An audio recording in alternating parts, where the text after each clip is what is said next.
Hello and welcome to Educator.com's AP Studio Art 2D Design curriculum.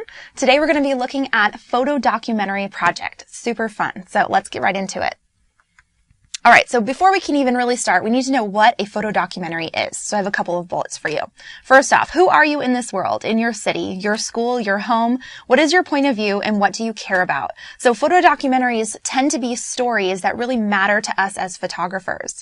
What does a typical day look like for you? How are you making an impact? What are you surrounded by? There's a lot of us who feel, we're real eco-friendly and we want to recycle everything. And then there's a lot of us who could care less about that, but we really care about making sure that people don't dump, a bunch of trash into the ocean, or that we don't litter, or we don't leave our gum on the side of the road and stuff like that. So what matters to you? Let's go deeper into what you see every day and dig into what you care about. Photo documentaries are generally going to be best created and most exciting when it's something that's really personal for who we are, and it's something that really matters to us, something that we care about. So, documentary style photographs. There's a couple of defining features of documentary style photographs that I want you to think about as you start to create this project. First of all, nothing is set up, everything is happened upon. So in a documentary style photo, it's kind of like what you would see in a newspaper or in an online newspaper or something along those lines that is a social issue a lot of times. But nothing is ever set up. We just explore and we find images that communicate a story. So, it's 100% based in reality, no fabrication. So this is definitely a project that you do not want to edit highly in Photoshop. You don't want to, clean up people's skin and make them look skinnier with Liquify, and you don't want to add a bunch of extra layers and make it surreal. We want it to be based in reality. It needs to communicate a story as if we were your audience and you're telling us exactly what happened at that situation.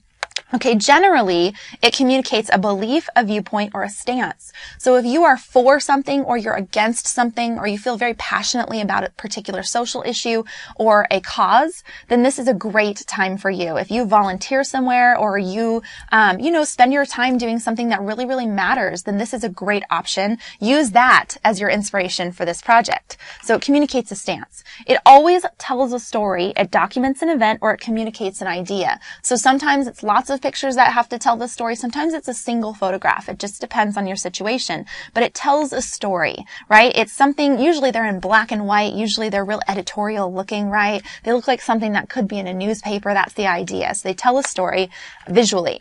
All right. They empower, provoke, elicit an emotional response. So these types of images make us as viewers feel a certain way. We look at them and we say, oh my God, I have to change my idea. Or I say, something like, that's wrong, or something along those lines. They elicit an emotional response from the viewer. So we want to tell a story that makes people feel a certain way, or, wants them to join our cause, which is a good idea. All right. So documentary style photos, some of those defining features, make sure you're paying attention and you have that when you start to create this project.